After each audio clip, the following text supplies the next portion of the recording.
Today we're at the Shenandoah Valley Civil War Museum in Winchester. The museum is run by the Shenandoah Valley Battlefield Foundation, but during the Civil War was the Winchester Courthouse.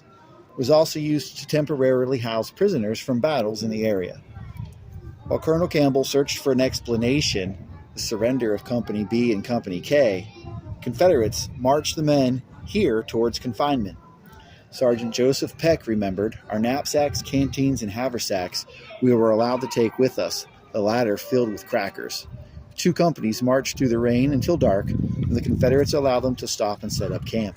After 2 more days of marching, the prisoners arrived here in Winchester. Confederates locked them into the fenced area surrounding the courthouse. Sergeant Peck recalled, "Here we were furnished bread and meat for which we had quite sharp appetites." Rumors of a parole swept through the companies. The joyous men looked forward to their release the next day.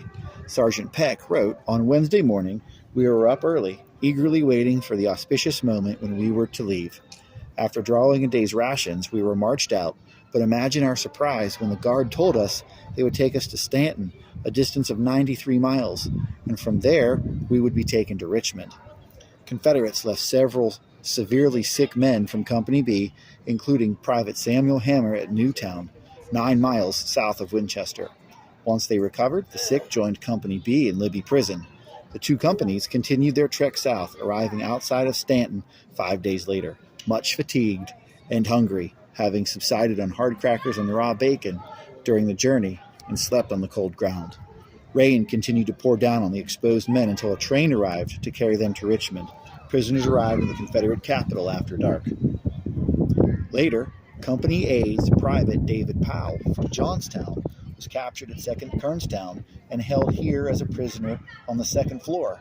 He wrote his name on the wall of the courthouse. You can still see it today. Following the Third Battle of Winchester, rebel prisoners were held in and around the courthouse as well. Thank you for watching this episode of In the Footsteps of the 54th.